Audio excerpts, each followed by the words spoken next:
Now, good evening, students. Now, today we'll discuss numerical questions on the induced EMF and induced EMI, induced EMF and induced current. ठीक है?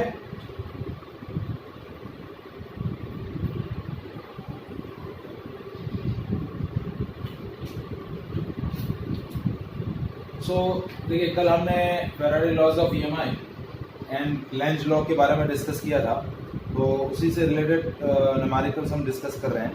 ठीक है, तो first question देखिए. Square loop of side 10 centimeter and resistance 0.5 ohm is placed vertically in the east-west plane. एक square loop है.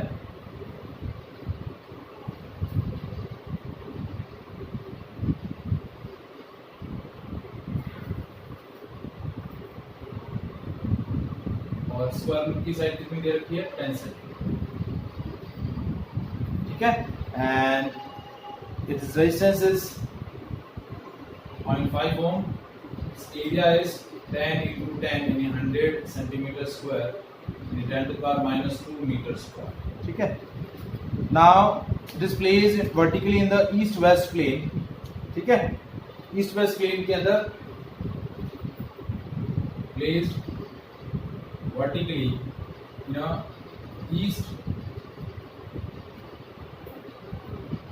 west plane. ठीक है. A uniform magnetic field of 0.1 Tesla is set up across the plane in a northeast direction. देखिए, ये आपका north, ये south, ये waste, ये ईस्ट. ठीक है, और मैग्नेटिक फील्ड इस तरीके से आपका है. ठीक है, नॉर्थ ईस्ट डायरेक्शन में. और मैग्नेटिक फील्ड का मैग्नीट्यूड कितना है? 0.1 टेस्ला. ठीक है. अब बेसिकली आपकी कॉइल ऐसे रखी हुई है ईस्ट वेस्ट प्लेन में, तो आपका एरिया वेक्टर कैसे हो जाएगा? ये आपका एरिया वेक्टर. ठीक है, परपेंडिकुलर टू द प्लेन. ठीक है, तो मैग्नेटिक फील्ड और एरिया वेक्टर के बीच का एंगल कितना हो गया? 45. कितना हो गया? 45. ठीक है, मैग्नेटिक फील्ड और एरिया वेक्टर के बीच का एंगल कितना हो गया? 45. The magnetic field is decreases from 0 in 0.7 second. Initial magnetic field कितना है? 0.1 टेस्ला. और बाद में मैग्नेटिक फील्ड कितना हो गया? 0. और टाइम कितना दिया हुआ है? 0.7 second. Determine the magnitude of induced EMF and induced current in this time. So यहाँ देखिए, यहाँ induced EMF कैसे प्रोड्यूस किया है? By changing the magnetic field. कैसे किया है? मैग्नेटिक फील्ड को चेंज करके आपने क्या किया है? इंड्यूस ईएमएफ सेटअप किया. ठीक है, तो अब इंड्यूस ईएमएफ क्या होता है? Delta phi B by delta T. ठीक है, minus delta phi by delta T. अब डेल्टा फाई बी क्या होगा? Phi two minus phi one. Final flux magnetic flux minus initial magnetic flux. अब देखिए, इनिशियल मैग्नेटिक फ्लक्स कितना आया? Phi one. That is B A cos theta. Phi one हो गया B A B one cos 45.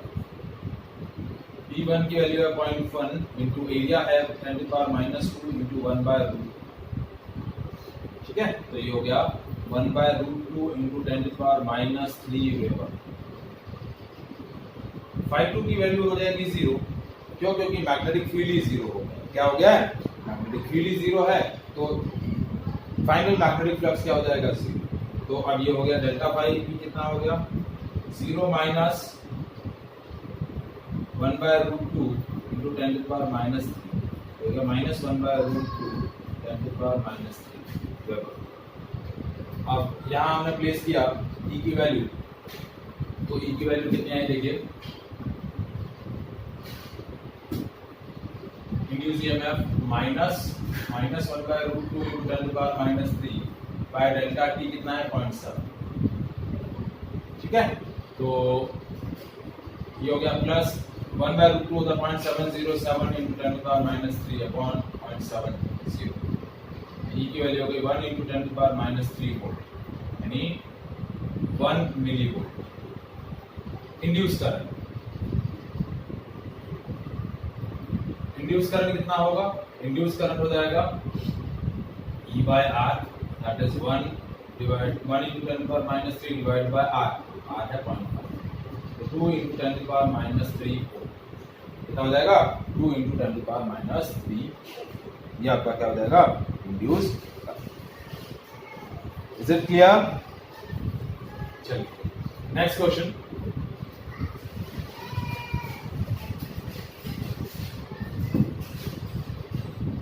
Second question देखिए।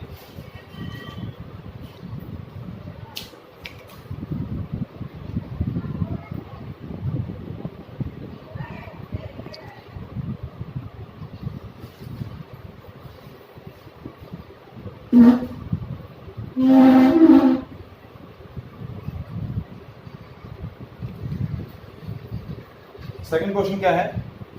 Circular coil of radius 10 centimetre and 500 turns and the resistance 2 ohm is placed with its plane perpendicular to the horizontal component of earth magnetic field. ठीक है, circular coil है जिसका radius 10 centimetre, क्या दिया हुआ है? 10 centimetre. ठीक है, it has n number of turns, resistance 2 ohm is placed, number of turns है 500, resistance 2 ohm है, placed with its plane perpendicular to the horizontal component of earth magnetic field. ठीक है, इसका प्लेन जो है placed perpendicular to BH. Now it is rotated about its vertical diameter through 180 degree in 0.25 second. अब इसको इसके vertical diameter के about क्या किया? रोटेट। ठीक है, तो rotate by 180 degree in 0.25 seconds. Estimate the magnitude of induced EMF and induced current in the coil. Horizontal component of earth magnetic field at that place is 3 into 10 to the power minus 5 plus.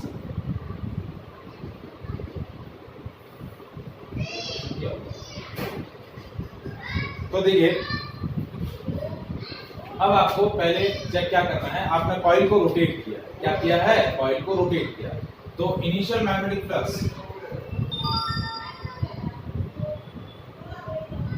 Flux कितना होगा? phi1 is BA cos theta. ठीक है, magnetic field आपको दिया हुआ है 3 into 10 to the power minus 5। Area of the coil, circular coil है तो पाई r स्क्वायर 22/7 into 0.1 into 0.1। ठीक है, तो ये हो गया 3.14 into 10 to the power minus 2 metre square, ये एरिया हो गया। अब cos theta, initially plane of the coil is perpendicular to the horizontal component of earth magnetic field, means area vector and BH both are in same direction। ठीक है, n cap भी इसी direction में है और BH भी इसी direction में, तो थीटा क्या हो गया? cos 0। ये हो गया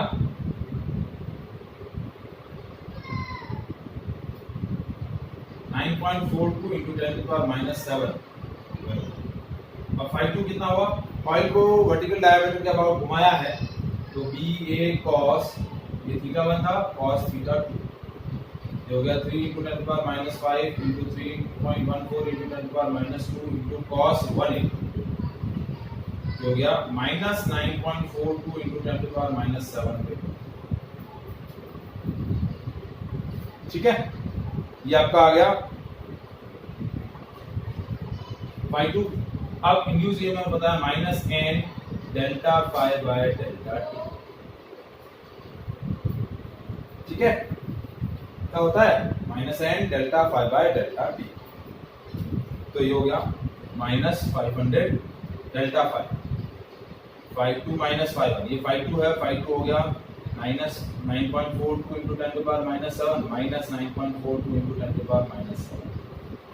ठीक है, और डिवाइड बाय टाइम कितना है? टाइम आपको दिया है 0.25 सेकेंड्स। ठीक है, तो हो गया 0.25। तो इसको सॉल्व करें हम,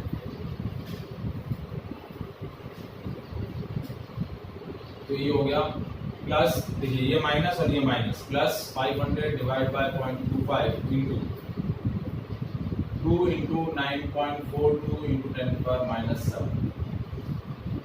ठीक है, ये हो गया 100, ये 1, ये 20, ये हो गया 4 इंटू 9.42 इंटू 10⁻⁻7 और ये 1 और ये प्लस तो इंड्यूस ईएमएफ हो गया 860, तो ये हो गया 3.768 इंटू 10⁻³ वोल्ट। ये इंड्यूस ईएमएफ आ जाएगा। क्या आ जाएगा? Induce EMF. अब आपको रेजिस्टेंस 2 ओम दिया हुआ है, तो induce current E by R 3.768 into 10⁻³ divided by 2। ठीक है, तो ये आपका हो जाएगा अप्रॉक्सीमेट 1.9 इंटू 10⁻³ एम्पियर, यानी 1.9 मिली। Is it clear? ठीक है, any doubt? Now we'll discuss the questions related to the direction of induced EMF or induced current in the circuit. Now, as we discussed the Lenz law, according to the Lenz law, the direction of induced EMF in the current carrying coil or in a conductor is in such a way that it opposes the cause which produces it. ठीक है, तो अब आपको question क्या दिया हुआ है?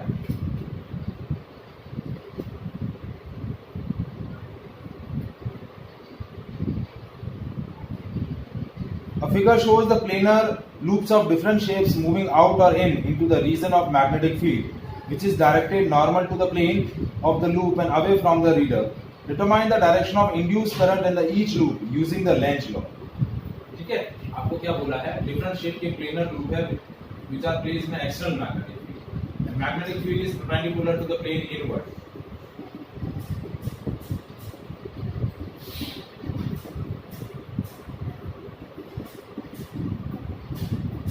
ठीक है, 3 सर्कुलर लूप्स आर देयर, आपको दे रखे हैं।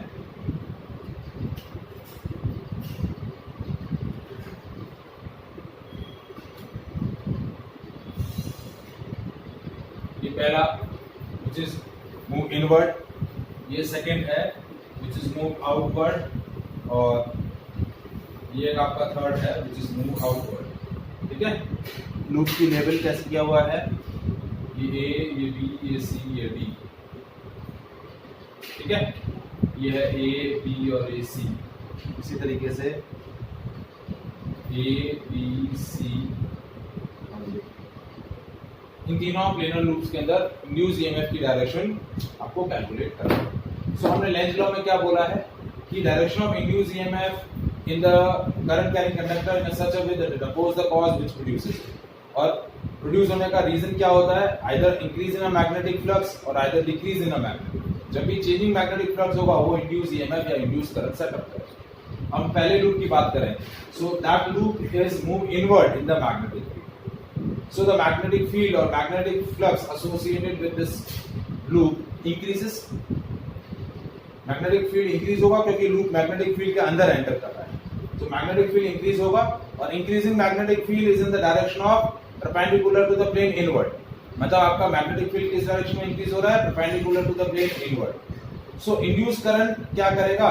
उसकी डायरेक्शन इस तरीके से होगी कि वो इस मैग्नेटिक फील्ड में हो रहे इंक्रीमेंट का अपोज करे। तो मतलब वो इंड्यूस करंट इस तरीके से मैग्नेटिक फील्ड, इंड्यूस करंट से एक मैग्नेटिक फील्ड सेटअप होगा, और वो मैग्नेटिक फील्ड इस एक्सटर्नल सेटअप मैग्नेटिक फील्ड के अपोजिट होगा। क्यों? क्योंकि मैग्नेटिक फील्ड में इंक्रीमेंट हो रहा है, तो करंट इस तरीके से सेटअप होगी कि मैग्नेटिक फील्ड में हो रहे इंक्रीमेंट का वो अपोज करेगा। तो उसका अपोज करने के लिए इंड्यूस करंट से एक मैग्नेटिक फील्ड सेटअप करना पड़ेगा जो इस एक्सटर्नल मैग्नेटिक फील्ड के अपोजिट हो। तो आपका इंटरनल या एस्टैब्लिश्ड मैग्नेटिक फील्ड क्या है?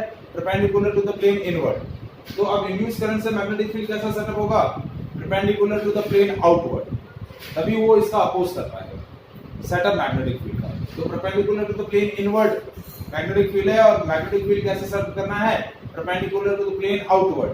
तो इसके लिए करंट कैसे फ्लो करेगी? Anticlockwise. करंट कैसे फ्लो करेगी, एंटी क्लॉकवाइज। तो करंट का डायरेक्शन कैसा हुआ, ए बी सी डी या B C D A B, B C D A B, ये होगी डायरेक्शन ऑफ इंड्यूस करंट पहले लूप में। अब दूसरे की बात करें, अब दूसरा लूप क्या रहा है, मैग्नेटिक फील्ड से बाहर जा रहा है। सो द मैग्नेटिक फील्ड और magnetic flux associated with this loop decreases. तो क्या होगा, मैग्नेटिक फील्ड में डिक्रीमेंट का वो क्या करेगा, अपोज करेगा। क्या करेगा, मैग्नेटिक फील्ड में हो रहे डिक्रीमेंट का क्या करेगा, अपोज करेगा। तो अपोज करने के लिए इंड्यूस करंट किस तरीके से सेटअप होगी कि मैग्नेटिक फील्ड इंक्रीज हो, और मैग्नेटिक फील्ड किस डायरेक्शन में इंक्रीज हो, perpendicular to the plane inward, क्योंकि वो मैग्नेटिक फील्ड में हो रहे डिक्रीमेंट का अपोज कर रहा है। ठीक है, तो एस्टैब्लिश मैग्नेटिक फील्ड कैसा है, perpendicular to the plane inward. तो इंड्यूस करंट की डायरेक्शन ऐसे सेटअप हो कि इंड्यूस करंट से सेटअप मैग्नेटिक फील्ड भी कैसा हो, perpendicular to the plane inward. तो करंट कैसे फ्लो करेगी, क्लॉकवाइज। करंट कैसे फ्लो करेगी, क्लॉकवाइज। इस तरीके से क्लॉकवाइज फ्लो करेगी। तो करंट कैसे हुआ, बी ए सी बी, कैसे हो गई, बी ए सी। सिमिलरली ये भी क्या हो रहा है, लूप बाहर जा रहा है मैग्नेटिक फील्ड से, तो मैग्नेटिक फ्लक्स या मैग्नेटिक फील्ड में डिक्रीमेंट होगा, डिक्रीमेंट इंड्यूस करंट सेटअप करेगा। इंड्यूस करंट की डायरेक्शन इस तरीके से होगी कि मैग्नेटिक फील्ड में हो रहे डिक्रीमेंट का वो सपोर्ट क्या कर सके, सपोर्ट कर सके, मतलब उसका अपोज करेगा, मैग्नेटिक फील्ड इंक्रीज होना चाहिए। तो अगेन यहाँ पर भी मैग्नेटिक करंट कैसे फ्लो करेगी, क्लॉकवाइज। तो डायरेक्शन क्या होगा, B C D A B. या तो कहने का मतलब ये है कि इंड्यूस करंट की डायरेक्शन इस तरीके से होगी कि वो उस रीजन का अपोज कर सके जिसकी वजह से उसका क्या हुआ है, प्रोडक्शन हुआ है। Is it clear? ठीक है, आया सर में? अब नेक्स्ट क्वेश्चन, इसमें इस तरीके के रीजनिंग क्वेश्चंस बहुत ही बनते हैं, तो वो आपको प्रैक्टिस करने हैं अच्छे से। नेक्स्ट क्वेश्चन देखिए, a conducting loop is held above a current carrying wire PQ. एक conducting loop है, is placed above to the current carrying wire PQ. As shown in a figure, depict the direction of current induced in the loop when the current in the wire PQ is constantly increasing. इसमें जो current flow कर रही है वो कैसी है, increasing है। तो इस कंडक्टिंग लूप में इंड्यूस करंट कैसे सेटअप होगा। तो पहले हम चेक करते हैं कि इस कंडक्टर वायर की वजह से इस रीजन में मैग्नेटिक फील्ड की क्या direction. So straight current carrying conductor से मैग्नेटिक फील्ड कैलकुलेट करना है, तो we are using right hand palm rule. So stretch your right hand palm in such a way that thumb indicate the direction of current, finger indicate the point where the field is to be calculated, and the facing of palm indicate the direction. तो आपकी white facing बाहर की तरफ आ रही है, तो magnetic field कैसा होगा, perpendicular to the plane inward, outward sorry, कैसा होगा, perpendicular to the plane outward. अब ये करंट इंक्रीजिंग है तो मैग्नेटिक फील्ड भी इंक्रीजिंग होगा, तो perpendicular to the plane in outward magnetic field increase हो रहा है। तो अब वो इंड्यूस करंट सेटअप करेगा। इंड्यूस करंट किस तरीके से होगा कि वो मैग्नेटिक फील्ड में हो रहे इंक्रीमेंट का अपोज कर सके। तो इंड्यूस करंट की वजह से एक इंड्यूस मैग्नेटिक फील्ड सेटअप होगा जो इस एक्सटर्नल मैग्नेटिक फील्ड का क्या कर सके, अपोज कर सके। एक्सटर्नल मैग्नेटिक फील्ड है perpendicular to the plane outward, उसका अपोज करना है, तो मैग्नेटिक फील्ड करंट की इंड्यूस करंट की वजह से कैसा सेटअप होगा, perpendicular to the plane inward. और magnetic field perpendicular to the plane inward करने के लिए इसमें लूप में करंट कैसे फ्लो करेगी, क्लॉकवाइज फ्लो करेगी। देखिए क्लॉकवाइज फ्लो कर रही है तो मैग्नेटिक फील्ड कैसा आ रहा है, perpendicular to the plane inward. Is it clear? आया समझ में? नेक्स्ट क्वेश्चन देखिए,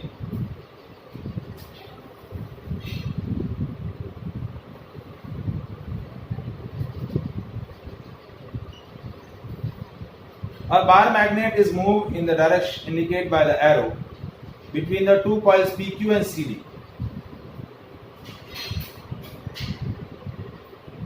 ये गैलोरीमीटर है।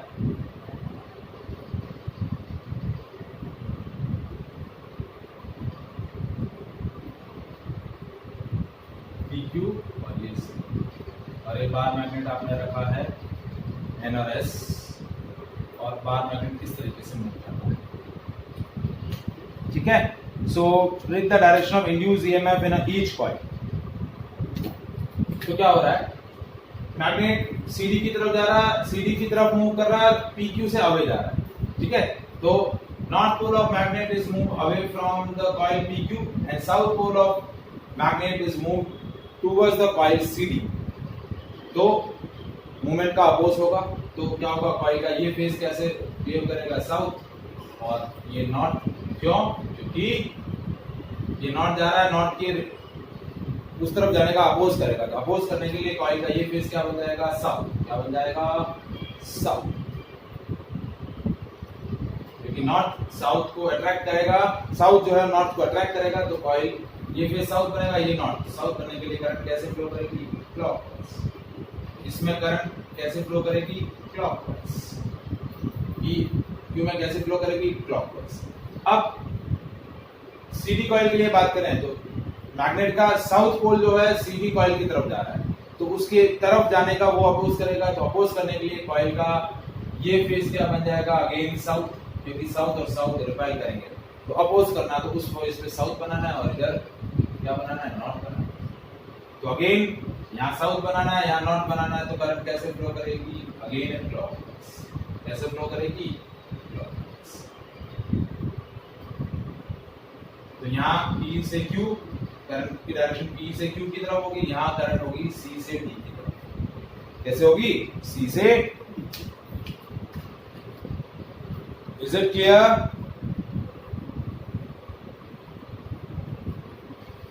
नेक्स्ट क्वेश्चन देखिए।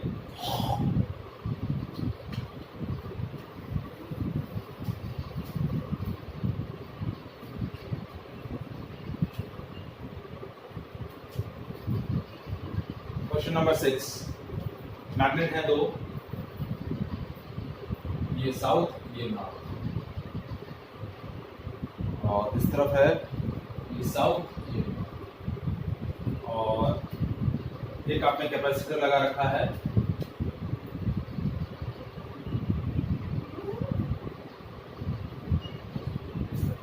इस सर्कुलर लूप के एंड्स पर आपने एक कैपेसिटर लगा रखा है।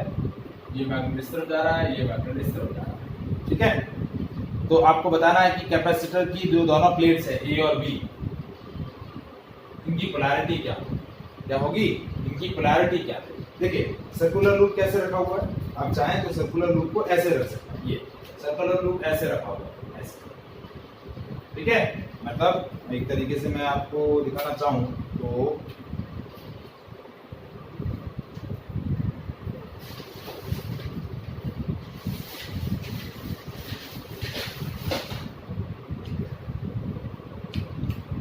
जैसे ये सर्कुलर लूप ऐसे ऐसे रखा, और यहाँ आपकी कैपेसिटर लगा ये सर्कुलर लूप।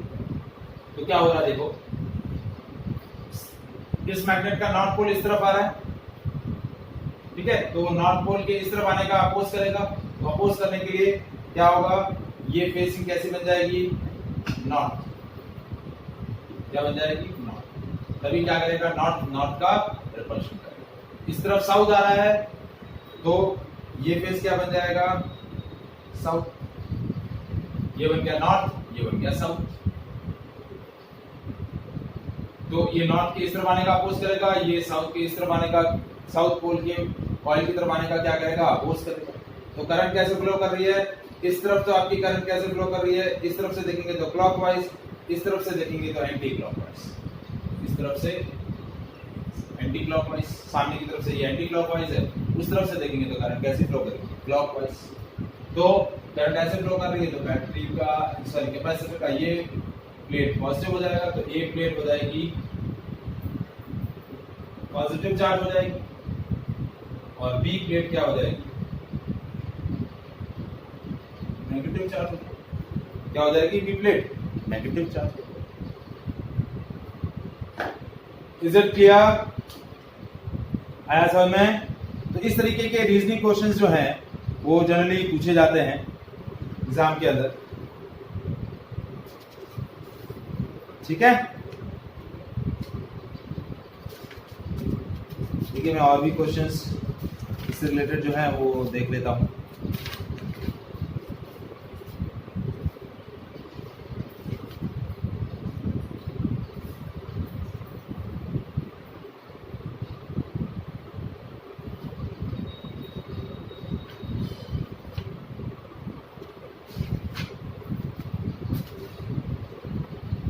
ठीक है, तो इस तरीके के क्वेश्चंस जो है वो मैंने आपको डिस्कस किए हैं। तो इस तरीके के क्वेश्चंस आपको इंड्यूस ईएमएफ और इंड्यूस डायरेक्शन, इंड्यूस करंट की डायरेक्शन से रिलेटेड क्वेश्चन पूछे जाते हैं, और न्यूमेरिकल वैल्यू से रिलेटेड न्यूमेरिकल क्वेश्चन भी पूछे जाते हैं, इस तरीके के रीजनिंग क्वेश्चन भी पूछे जाते हैं। Okay, so that is all about the this kind of numericals. Okay.